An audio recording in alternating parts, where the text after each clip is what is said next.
Sunday, November 17th. Do you know where your children are?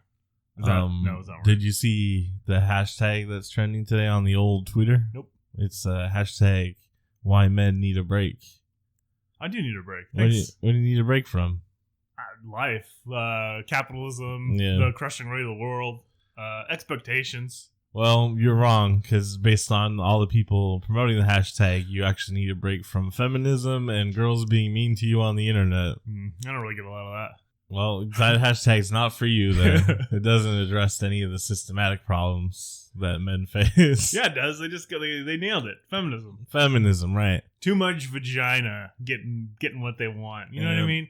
Too much ladies talking and yapping. Not enough men drinking and thinking about football. Whiskey, cigars, football. I don't like cigars. Ugh. Cigars are whack. Whiskey's good. Football's whack. Take it or leave it. Yeah, football's whack. Just watch rugby instead. But you can't, because this is America. In America, you can. You just gotta wake up at 3 a.m. Yep, you gotta wake up at 3 a.m.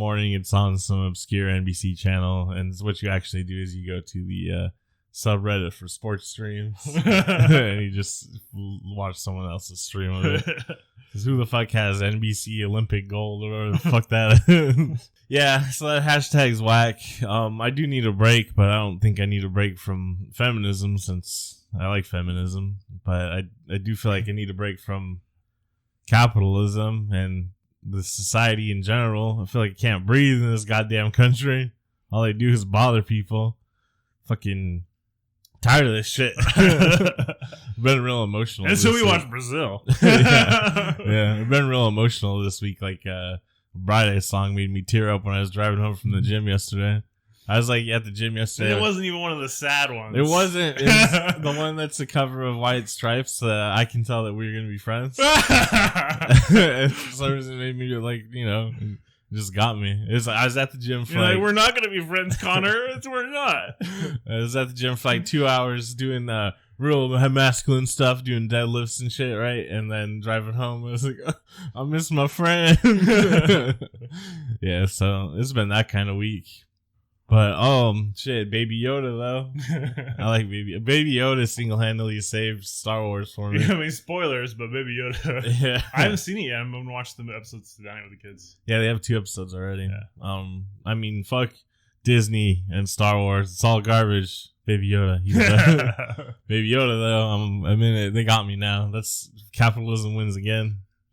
Thanks, Jon Favreau. I really want to watch the next 14 Avatar movies.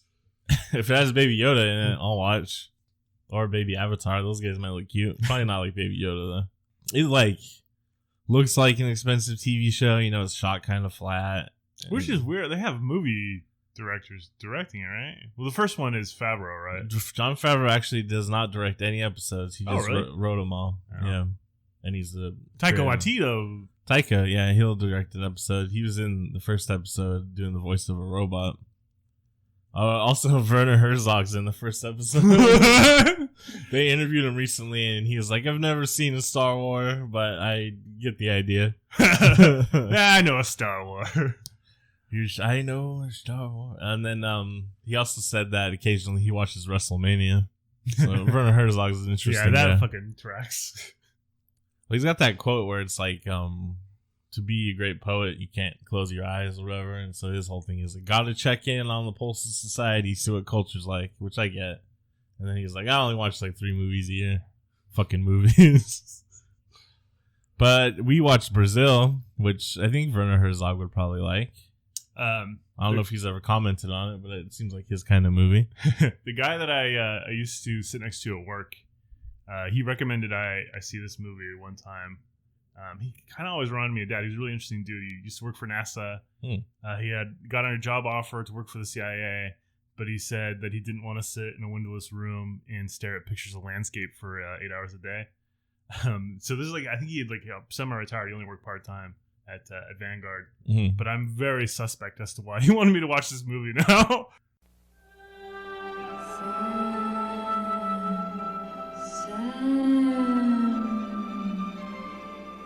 Do you wake from your finest fantasy only to return to your daily nightmare? Is your mother about to look younger than you do? Does the woman of your dreams I love you. In my dreams, I love you. still have a few doubts? Then it's time to take a stand. To break out of your dull, humdrum life and into Brazil. You're so pleased you could make it. Yeah, I'm guessing he wanted you to watch it because it's like, hey, this is how the government operates, and it sucks. That's why I'm not in the CIA. In addition to that guy you worked with, this is also Frank Zappa's favorite movie. That tracks too. But unfortunately, when I was talking to our mom about it, she was like, oh, that movie's kind of weird and I didn't really like it. She probably didn't see the director's cut though. Yeah, she did, because that's mostly what exists. Yeah. So let's get into it so we can talk about that some more. 1985, 2 hours and 12 minutes.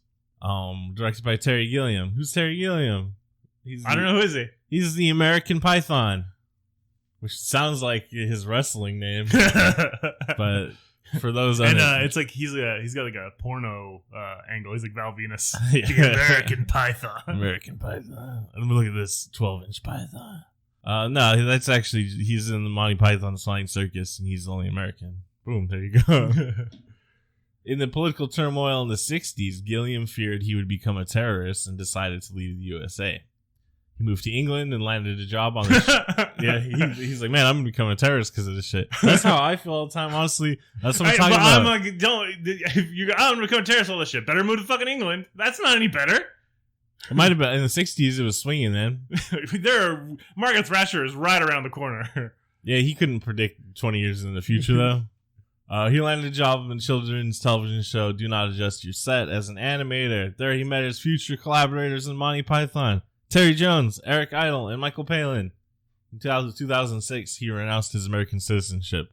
And then they started talking about Brexit. And he was like, oh no. J.K. Rowling originally wanted him to direct the first Harry Potter movie. Oh my god, that went way better than Christopher Columbus. Check it out. The Warner Brothers Studios wanted a more family-friendly film and eventually settled for Chris Columbus. Terry Gilliam has made plenty of family-friendly films. Time Bandits, Baron Munchausen, Jabberwocky. Kind of the end of the list. 12 Monkeys, that's for kids. We watched it when we were kids. He also turned down opportunities to direct Who Framed Roger Rabbit, Forrest Gump, and Alien Resurrection. I think Forrest Gump, directed by Terry Gilliam, would be pretty interesting. Yeah, I'm into that one for that too. I'm in for him directing Who Framed Roger Rabbit. I want to see him work with Bob Hoskins again. Yeah, Bob Hoskins is barely in this movie. He's practicing for his work at Super Mario Brothers. Yeah, he gets top billing. During the filming of Brazil, he became so stressed that he temporarily lost the use of his legs, which only returned to normal several weeks later. What? Yeah, man. He's so stressed out he couldn't walk. I just imagine him coming to set in a wheelchair, like blankets all over him. Like, action.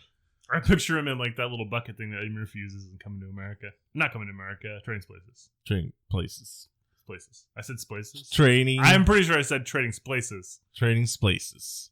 He also tried to get a Watchmen movie going for a long time, but he wrote an accurate screenplay and said it would be unfilmable. But Zack Snyder showed him. He said he would consider directing it for made into a 10 or 12 part cable television series. Man, he was about 30 years early on that one. Uh-huh.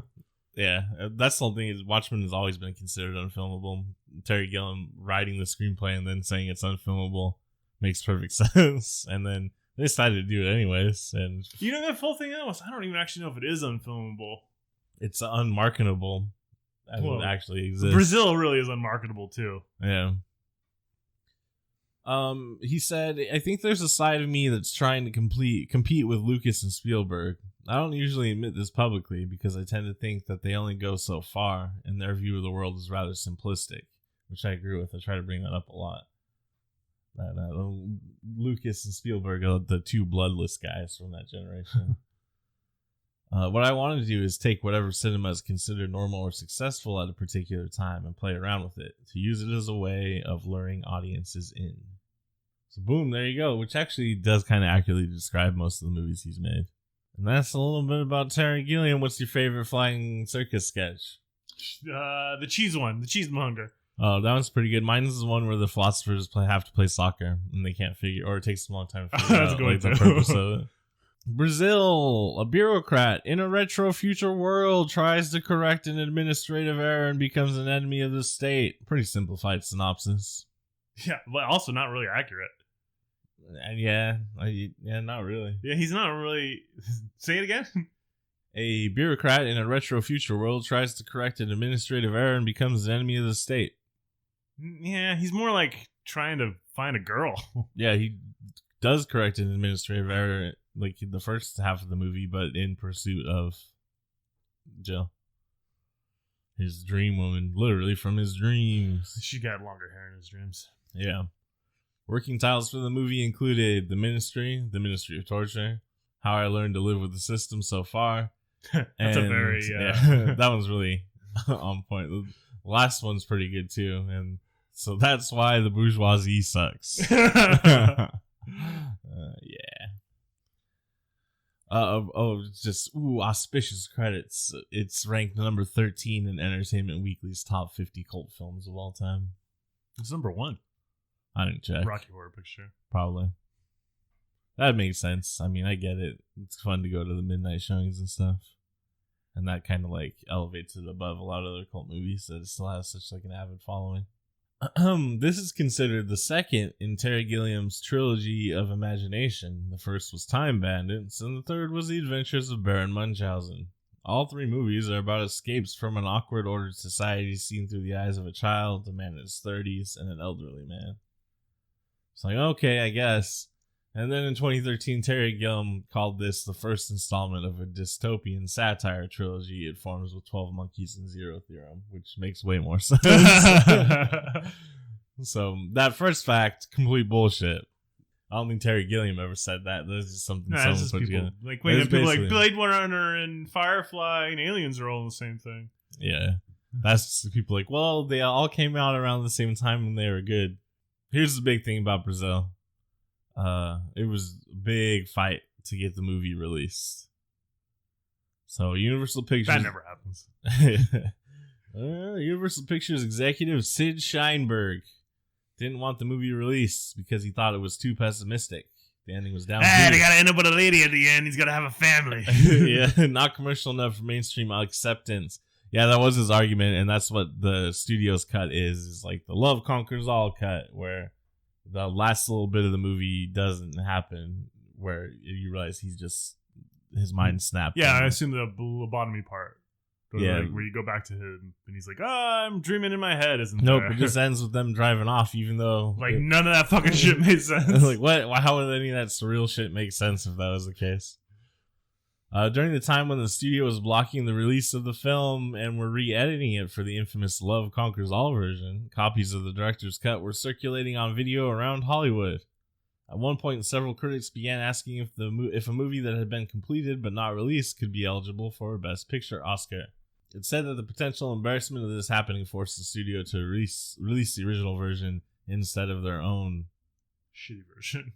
Terry Gilliam actually, in addition to that, he made an appearance on like the Today Show or something with Robert De Niro around the time, and basically he was like, "Yeah, the studio doesn't want me to release this movie. Here's a picture of executive Sid Sheinberg. Here's his address. This is the guy that won't let me release the movie." He also was teaching a film class at the University of Southern California, where he was allowed to screen the movie. And so everyone who was there, including critics that were in the audience, because cool, Terry Gilliam, were like, what the fuck? Release this movie? So there's pressure from that. And then, as you mentioned before we started the podcast, he put out a paper ad in Los Angeles. Basically, it was as if it was a funeral, an ad for a funeral. And it was about them not wanting to release the movie. And eventually they were like, well, this is too much. We should probably do it because we just look like assholes. Surprisingly, the studio gave in when their public image was under threat. It seemed, I don't know if you could get away. I don't know how you would be able to do something like that now. Like, could you imagine? So imagine like Edgar Wright. You absolutely could. Like Edgar, there's probably someone out there. I don't know. Edgar Wright doesn't have that clout, I don't think, but. Well, imagine Edgar Wright actually got to make the Ant-Man movie he wanted. They got like, he was able to produce the movie. It was basically finished. Well, I don't know. Ant-Man is a little bit different than And that's Brazil, when but Marvel or Disney stepped in and was like, nah, never mind. This isn't what we want to do with Ant-Man. So we're just going to do another one. Do you think he would be able to be like, man, no, with Ant-Man, shit. probably not. But if he made his own original idea, then that's a little bit different scenario. You know what I mean? Like, I don't. Comparing Ant-Man to Brazil is a little bit unfair in my opinion. Why? Because it's a property that's owned by- because like you have to know going into it that you don't have full control over that your intellectual idea. It's not even yours. Yeah, that's true. That was at the point though where people didn't realize how much control Marvel exerted. Over it, yeah. Well, I mean, it's the same thing. Like, I don't know. I don't think the fucking Zack Snyder cut actually exists, but people keep yelling about it. I thought they released it or something. Did they? I don't think so. I thought there's a director's cut of that movie. Who cares? I'm pretty sure there's not. I don't think it'll make it better since it's perfect already. Do you please? No, that's the Batman vs Superman. I'm talking about Justice League. You know, without Whedon? Yeah. I don't, man. Both Joss Whedon and Zack Snyder are terrible directors. I don't give a fuck. I'll go on a limb and say that Joss Whedon is a better director and storyteller than Zack Snyder. Better storyteller, yeah. I do. They're two different things, really. Yeah, but I do appreciate like some of the campier splash page like stuff he did with Avengers, the first Avengers, compared to other Marvel directors. But I don't think he has like a distinct visual style most of the time. Yeah, that's fair. But yeah, he's a good storyteller. But he's the same thing with Spielberg and all the disciples of Spielberg that I talk about. You ain't got no balls. Yeah, they don't. They got no flavor. They got no blood. They've never kissed a girl. You know what I mean? There's like. Or they've never kissed anyone. They've never had sex. They just seem like weirdo dorks from the 80s that just don't understand being alive or something. I don't know how to explain it just right, but it's basically like, these guys are fucking weird. Obviously, it's inspired by 1984. Terry Gilliam even joked that he was going to call it 1984 and a half. So Terry Gilliam, as far as the Pythons went, most people aren't. He's not usually attributed. He's not like the on-screen guy, you know. He's not in too many sketches, and he's definitely never the focus of any sketches. So a lot of people just assume he just did the animation and like directing stuff, which that was his main focus. But he's attributed as being a writer in a lot of the sketches. And if you watched any Terry Gilliam movie, it's like, oh yeah, he's funny. He gets it. This Brazil is fucking hilarious. Yeah, this movie is fucking hilarious. And it has Michael Palin in it, one of the Pythons. Yeah. When they filmed, it's also got Catherine Hammond in it too. Yeah, when they filmed Monty Python and the Holy Grail, it was directed by Gilliam. But him and the Pythons didn't get along while they were making it because I think it's a little bit of both arguments. So Terry Gilliam, it's the first thing he's ever directed. So he probably didn't have a great directing style yet. Didn't really know exactly what he was doing. And then the Pythons felt like they were being micromanaged because he was acting as if they were pieces of his animation. You know, he's more used to control. But also, the Pythons has never been in a movie, and they're used to just filming little sketches and in their own time. You know what I mean? So like. There's probably it's just a learning curve for both. Yeah. So since they didn't get along doing that, Terry Gilliam directed Jabberwockies instead of The Life of Brian, which is kind of a bummer. He did come back to do Meaning of Life. There's, the beginning of Meaning of Life when the office buildings attack each other and they raid each other. There's like that's becomes kind of a running gag with Terry Gilliam. Like you even see it in this movie where. It starts off with the happy home, and then the SWAT team busts in. Yeah, that's just a nice juxtaposition that he likes. I think it's pretty funny, too. How will Father Christmas come in the house if he ain't got no chimney, Father? You'll see. Oh, that's Terry Gilliam's daughter, too. The girl at the wine stand. The reference to Form 27B-/6, stroke 6 is what they say in England, apparently, is a reference to George Orwell, who lived at Canterbury Square, apartment 27B, floor 6, while writing parts of 1984. Wow. Who's in this film? Michael Palin. That's it. No one else. Jonathan Pryce. You'll recognize him as The High Sparrow from Game of Thrones. Probably not, though. He's quite a bit older than that. He still has the same hairline, though. He does. I mean, he honestly looks the same, just like with white hair. Also, Aemon Targaryen from Game of Thrones is in this movie. He plays Mr. Helpman. Bilbo Baggins is in this movie? Yep, Ian Holt. No. Just burped on my guts. Damn flaming hot Cheetos. I got flaming hot guts.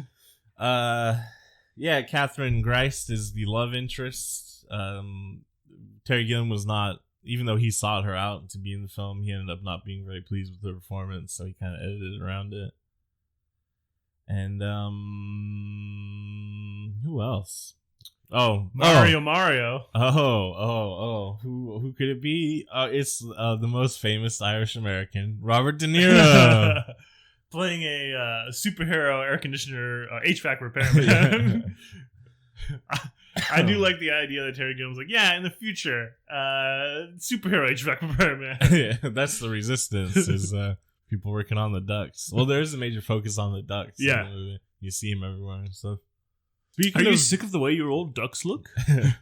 Speaking of Robert De Niro, Terry Gilliam and the crew were excited to have De Niro on board at first, but as time wore on, they found De Niro's need for research and obsession with details increasingly irritating. I feel like you gotta know what you get into with De Niro. Gilliam saying that he wanted to strangle him.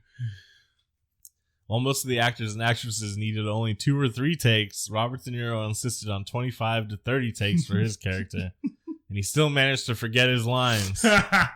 His part was eventually filmed in 2 weeks rather than the 1 week Terry Gilliam envisioned.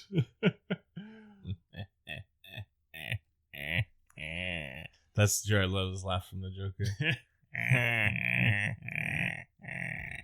I haven't seen that movie in a long time. Is that actually Jared Leto's laugh from Suicide Squad? Yeah, and he has that tattoo of a smiley mouth on his hand, and he puts it over his face. He's like,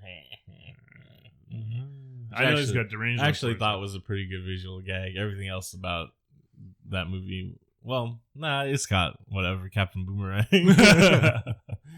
Yeah, he's got damage on his forehead. Not Captain Boomerang, but Jared Leto. It's really on the nose. That's the thing, is I didn't have a problem with him looking kind of like a flashy cartel gangster, because I had a problem with him acting like a flashy cartel gangster. Whatever all the nerds on the internet say, like, fucking Joker is just a gangster who looks weird. Yeah, but I don't know. It just didn't. Well, it takes place in modern times. You don't see gangsters in their 3-piece suits yucking it up like Al Capone. I was fine with that choice visually. It's just like, tattoos fucking sucked, man. Just, he can have tattoos, just make them better. And don't put one on his fucking forehead. I mean, he can have face tattoos, but like not. Joker doesn't have face tattoos. Why not? You don't think he'd get like the teardrops for all the people he's murdering? No, his whole face would be full of them. That's gangster, man. I don't think he thinks about the people he murders. Yeah, he does sexually. I'm gonna write my own Joker movie. You're making a weird Joker. Yeah, Joker's supposed to be weird. Why doesn't anyone push the envelope with the Joker? No, they just did. It made $1 billion, Kyle. No, he's just a fucking incel. He's fucking Travis Bickle from Taxi Driver. They didn't do shit. They didn't push the envelope. It was probably envelope pushing for all these fucking dumbasses who've never seen a movie and go make $1 billion because fucking no one watches movies. Stay home and watch The Taxi Driver. God damn. Wow, how can they just make $1 billion off a movie that already exists? It's ridiculous. That's what I'm talking about. Can't live in this society anymore. No one knows anything. Well, you live in it, though. You live in a society. I have no other option. For now. Get that anarchist commune going.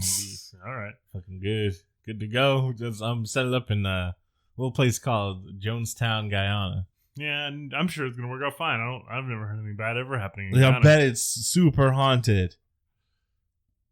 Like, is that disrespectful to the dead? That you think it's super haunted, or I don't making know. jokes about it being super haunted? I don't know, man. Do you legitimately think it's super haunted? Yep.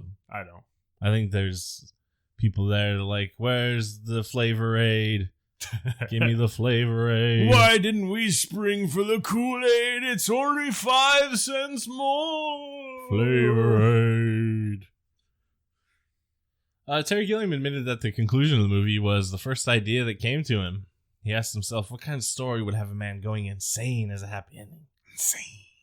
But then he felt it just made $1 billion. Oh, interesting. He felt that in refusing to give in to an inhumane system and going into a state where he cannot be further hurt via torture or death or anything else was a redemptive victory after a cold, awful life for Sam Lowry, perpetuated by a boring, bureaucratic society that won't let people fuck who they want to. That's what I'm talking about. This movie's about me. I don't know that. I feel like the society may have let him fuck whoever he wanted to. If you fill out the right paperwork and shit. Well, you're right. I don't fill out paperwork, do shit. Fuck that shit. I'm tired of bureaucracy. Social security number, fuck that. Memorize 9 numbers, deny you have a soul. Bullshit. Fucking bullshit. I don't even care. I'm tired of it. I'm sending him my social security card to renounce my citizenship. Go live in the woods. Every day I careen further towards Ted Kaczynski. I don't think I'll do any mail bombing though. Maybe glitter bombs. Glitter elephant poop. Who put this dookie on my porch? Oh damn! It's flaming dookie again. Flaming dookie. Yeah, I'll be all over the news like serial dookie bomber. They finally got him. He's in the woods. He's out there listening to Bright Eyes nonstop. We found him crying. Crying in his pile of dookie, listening to Bright Eyes. He had 3 pigs. He's collecting their dookie. Crying, listening to Bright Eyes. Whiskey everywhere. All right, that's the end of the notes and stuff I got. Let's talk about this film. Talk about what it means. How it changed your life. It is one of the best films we watched. Most fun I've had on a film in a while. Yeah, after Halloween, the spooky stuff ended, and we were going back to regular scheduled program. I was like, you know what? What if we watched good movies for a while? So I'm gonna get you Sucka is a broad and goofy comedy, but I think it's still a pretty good movie. But from this point onwards with Brazil, we're gonna have a string of pretty good movies. But I don't know. There's some stuff coming down the pipe. I think that our non-existent audience will like. Also, this movie kind of is the first movie for that sets us up for the cold, lonely season because it takes place around Christmas. Yeah, my favorite Christmas movie. It's the best. No, Die Hard is the best Christmas movie. Die Hard. It's got that Alan Rickman in it. Snape? Yeah, Severus Snape. Have you ever checked out the community on the internet that's like wives of Snape? Nope. What's that about? It's about being in love with Snape and, having sex fantasies about him. Hmm. And, I pledge myself to Snape. It's kind of like being a witch, but instead of pledging yourself to Satan. Snape. Hmm. And then you don't get magic powers. You just write fanfics on the internet.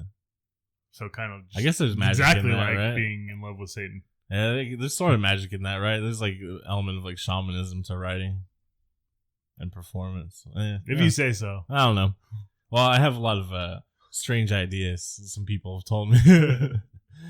That's just how I like to live. I like to think my own thoughts and just get out there and So I'm supported by the society I live in because I'm a cis hetero white man, but secretly society has no idea that I'm fucking at war with it.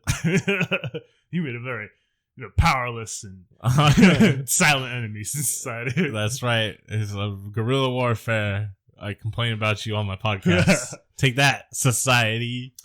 What I like about Brazil is that it's weird and hard to explain, which is all I'm looking for in entertainment. I don't think it's hard to explain. It's just, I guess a little bit. It is hard to explain, you know what I mean? Go out and find some random person on the street and explain Brazil to them. Yeah, well, it's about a bureaucrat who... First of all, what's a bureaucrat, Kyle? This is paperwork guys. The government paperwork men. It's Hermes Conrad. Technically, you are correct.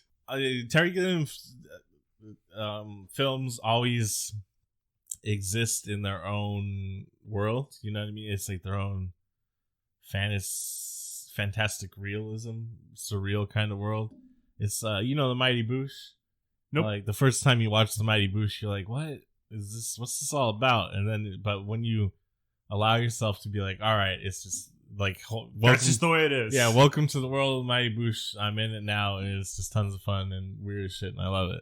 The same thing with every Terry Gilliam movie where you've seen dystopian pictures before, but this one has its own set of rules. You know what I mean? It's just like, yeah, it's gonna be weird. It's gonna be funny. It's not gonna be super serious until it is, and then you're like, well, that's kind of dark.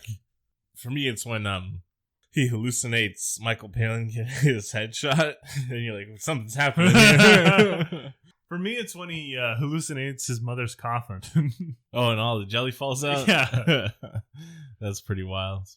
I also like his first, well, not his first interaction, but his second interaction with Michael Palin, where he realizes Jack is like a torturer, and like one of his triplets is there. Yeah. He keeps calling her the wrong name. No, I'm Holy Fella. He gives him a suit, and then she says, "Go on, big boy, I won't look at your willy." Put it on, I don't want you, Willie. Yeah, this movie's wild. Wait, you got some notes? I have a couple. I know there's nothing good in there. I like the weird like off color references they make to the world, like medical tokens. You can buy when they go to the Oh yeah, for the lunch Christmas presents. Yeah, medical token. You can use them at most doctors. I did like the duck thing is what's crazy, but so much emphasis on ducks, and then well, you gotta worry about that climate change. World's heating up. Yeah. That's the thing too, is it's Christmas time in England, theoretically. Yeah. And his heating or his air conditioning stops and he's like dying of heat. It's like, man, what's going on? Why would that be the case? Wouldn't he be all freezing to death? I live in a society. Yeah, then the concept of Robert De Niro's character being a renegade HVAC repairman. And like that's how he's resisting and dismantling society, is by showing up to help people fix their heating when there's just too much work for the presumably government operated or privately owned, but yeah, you can't subsidized. Really they're the post office. Yeah. Oh, the bombings that continue to take place. They're there to show that there's civil unrest of some kind. But people are just used to it by now. Yep. They're actually kind of like school shootings. Oh yeah, that's an apt comparison to the modern days. He didn't throw them in there, but he tried to liken them to the IRA bombings of the time, which you can kind of see, especially in the beginning when they're interviewing the guy, and it's been going on for 13 years, and it's beginner's luck.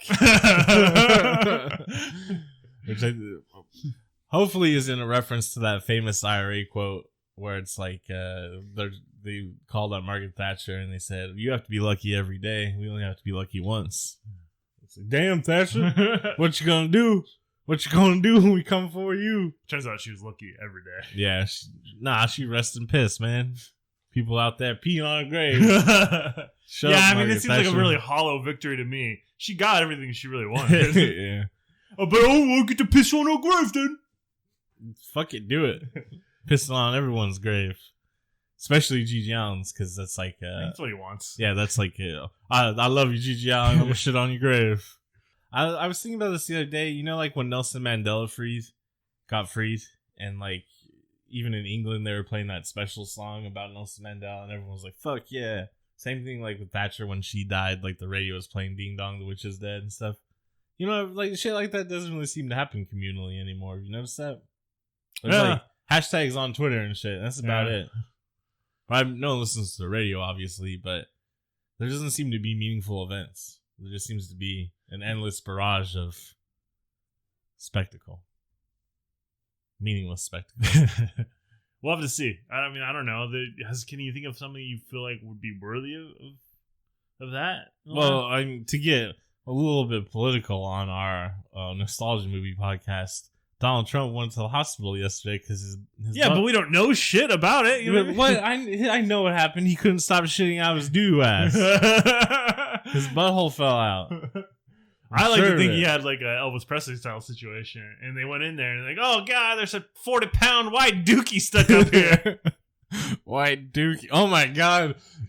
That reminded me of a dream I had this morning. You dreamed of a 40-pound white dookie? No, I dreamed I was like in someone's house that was like kind of falling apart, and we were like watching it for the weekend or something, like me and a couple friends, and for fun or I don't know. It was a dream. None of the context. It was like a Terry Gilliam movie. This shit was just happening. But I had to pee because I had to pee in real life in the morning, you know, so it like gets into your dream. So I went into the toilet and went to pee. But while I was peeing, there was a big dookie in the toilet, right? But then the dookie started to rise up and was changing shape and contorting and stuff like that. And then it started to turn into snakes having an orgy. And I was trying to pee on it. But I was like, oh no, I can't pee. And then I woke up because I had to really pee. You know what I mean? Kyle, get me Jason Reitman. I got a pitch for Ghostbusters 3. Dookie snakes having an orgy. Dan Aykroyd would be into that shit. I think that was in the original draft of Ghostbusters 1. When they were like dimension traveling demon hunters. But make sure there's a scene in there where I get a blowjob from a ghost. That stayed. That made it. Yeah, it did. It was a pivotal scene where you got to learn more about Dan Aykroyd. More than you ever really wanted to know. Yeah. Drink this Crystal vodka. I like how the personnel carriers keep getting brought up. Or his personal carrier. You know what I mean? Yeah, his little like go-kart. And it's one of the things they bring up to him when he gets captured at the end. It's one of his charges. Yeah, a whole fleet of missing personnel carriers. Yeah. I like that.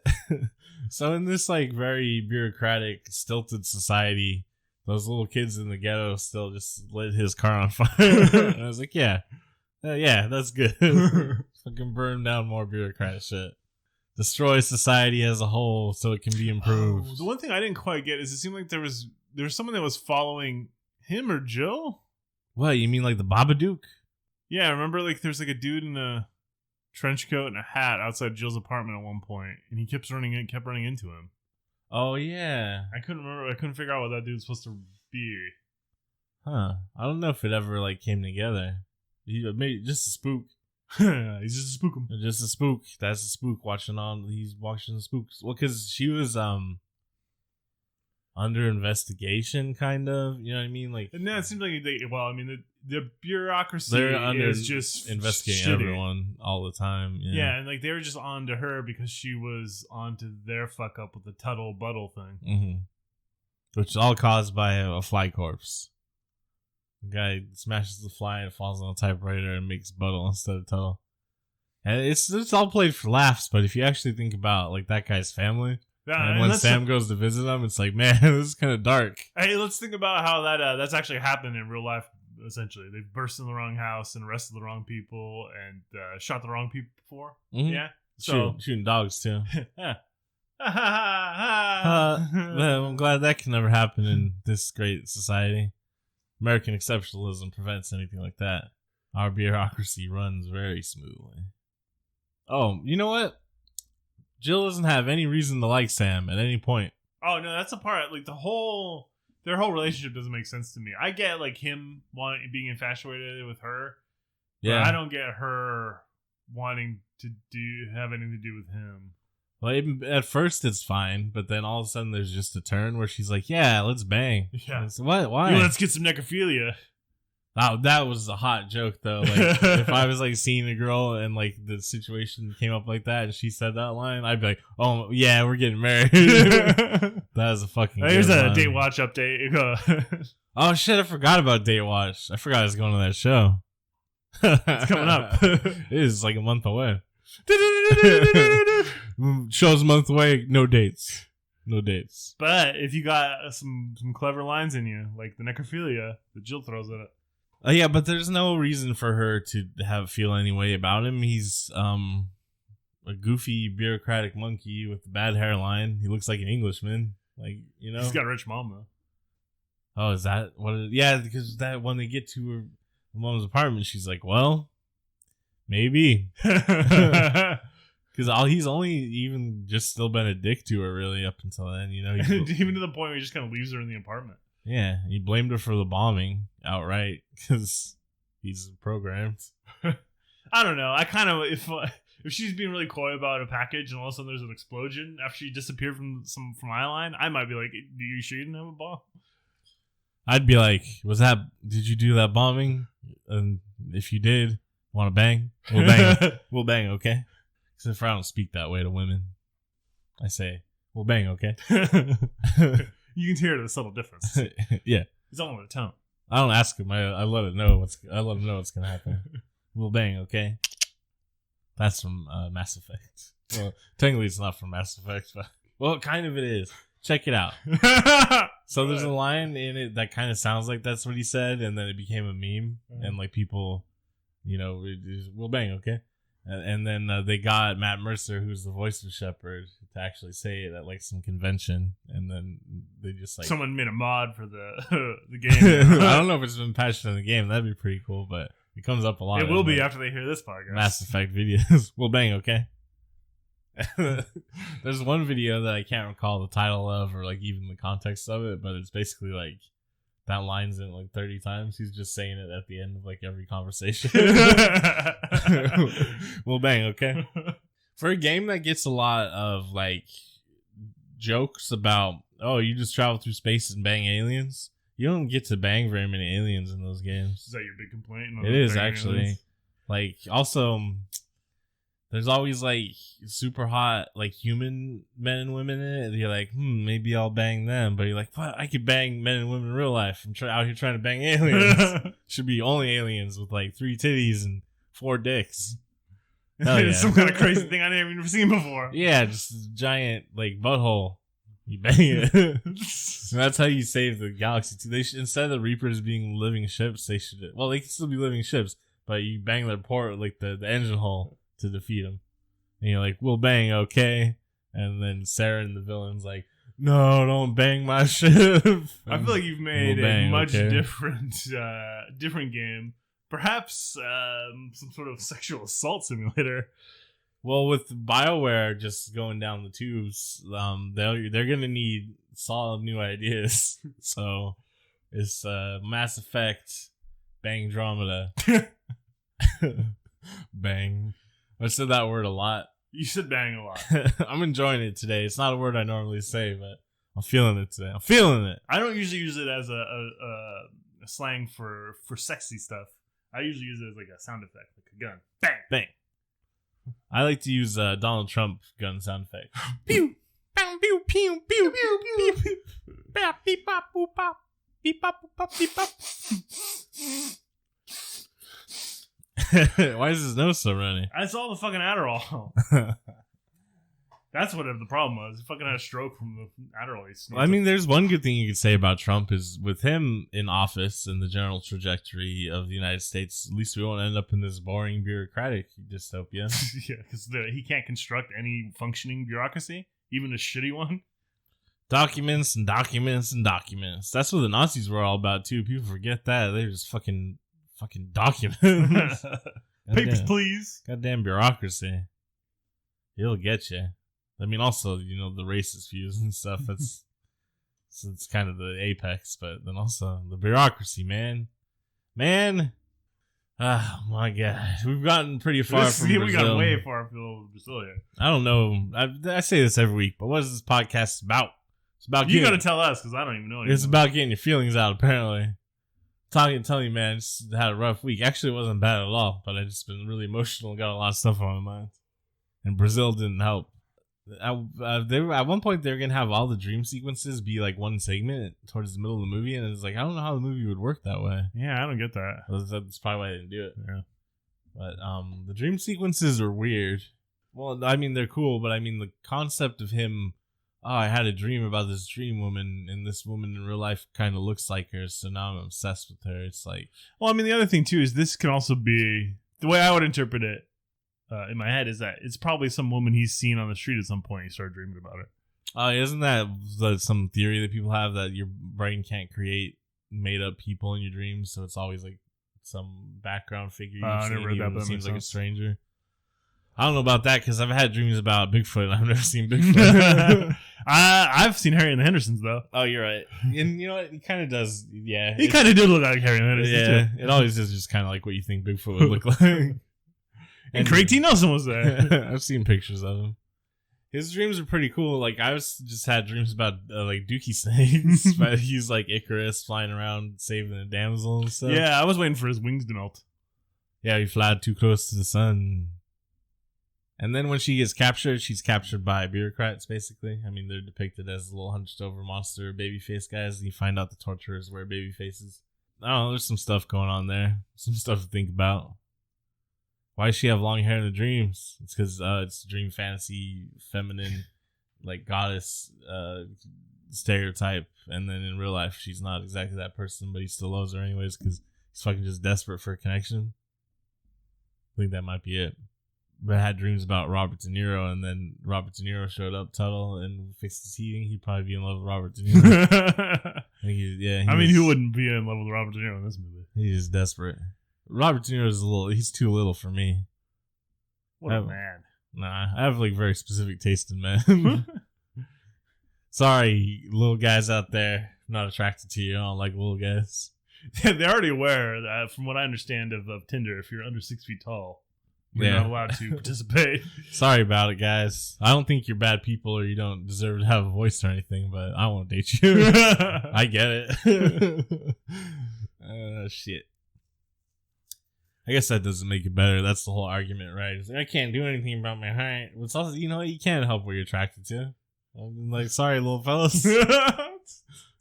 You're not making it any better at all. I'm not trying. I'll make it better. I won't date a woman under 5'6" tall. Your wife is tall. She is tall. Yeah, she's like 5'10", 5'11". But you're tall too. Like, 6'1", 6'2". I keep thinking, no, you're not. You're tall. I keep thinking one of your kids is like just about 17 years old. Is gonna be like 6'8" or something. It's like, whoa. Remember when I was on the basketball team in 5th grade? One of the kids on the 6th grade team, the 6th graders on the team, was 6 feet tall in 6th grade. I always think about that kid and wonder how tall he actually got to. It would be interesting if he kept growing, but I remember when we first moved here, there was a kid that was like 6 feet tall at like 14 or whatever it was. And then by the time you graduated high school, you were taller than him? Yeah, he just didn't grow. He's done. He's just, all right, that's as tall as I'm going to be. I'm like, maybe he grew more. I don't know. I don't talk to people from high school. That's bullshit. But I doubt it. 4 years not growing at all. I doubt it. He probably started menstruating and then didn't grow anymore, right? I feel like we need to send you back to health class. I don't know. Everything I know about life I learned from Brazil. And they don't talk about menstruation at all. I don't even know where I learned the word. What other Terry Gilliam movies do you like? 12 Monkeys. 12 Monkeys. I remember liking Time Bandits a lot, but it's been a while since we've seen it. Yeah, it's got a lot of little people in it.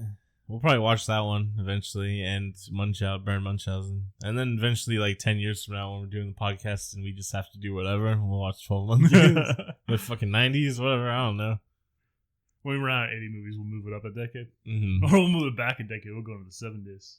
When I was watching Brazil, like during the chase sequences, like through the city when they're driving the truck and stuff, I was like, you know what? The 80s kind of it is the best time period in film, I think, because it's the perfect like cross point of artistic integrity and freedom with of practical and special effects being good enough and cost prohibitive enough to be used sort of across the board. And then now it's just gone so far into just money-making schemes that all it is special effects and no artistic integrity. So yeah, the 80s were the best. Movies that come out now, travesty. I agree with Francis Ford Coppola. Every movie that comes out, including The Irishman. De-aging special effects. Sorry, Scorsese, you're done. You should have cast a younger actor. That's what you used to do. Just get Robert De Niro's grandson. Bobbert De Niro. He has to have grandkids. He's an old man. Yeah, I'm sure. I don't know anything about the personal life, but I imagine he does. Whatever. I'm done talking about Brazil. What do you want to talk about? Nothing. I don't want to talk about shit. You want to talk about how people need to go to McVentureProductions.com and give us money? Yeah, go to McVentureProductions.com. We would appreciate your money and attention. Attention like more us, than anything right now. Rate us on iTunes and iTunes, Google Plays. I don't know if it means shit, but do it anyways. I guess. Yeah, I don't know. Spotify probably has something there. You can do some things on. I don't. Tell your kids about us. Tell your friends. Tell your mom. Tell your grandma. Tell your neighbors. Tell your priest.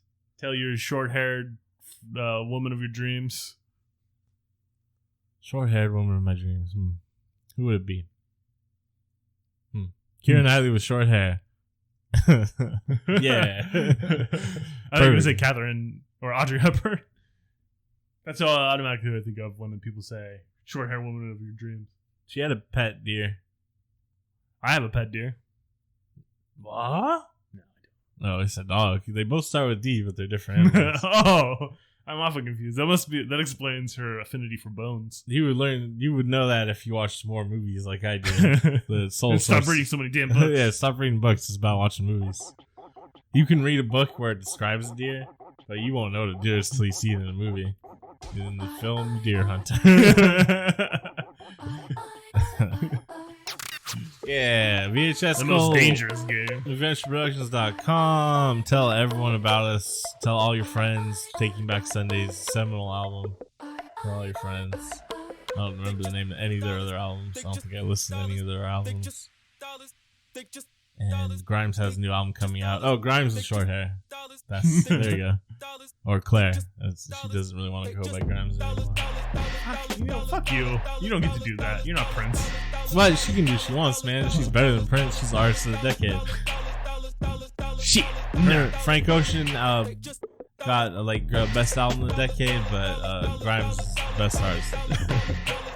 And probably 1,000 years in the future, when we live in an AI-controlled bureaucracy, the only thing we'll be allowed to listen to are Grimes songs praising AI. That's because Elon Musk programmed that AI. Elon Musk didn't program shit. He spent a bunch of money. That's fair. He spent a bunch of money. He don't do shit. He spent a bunch of money to have Someone else program it. Yeah.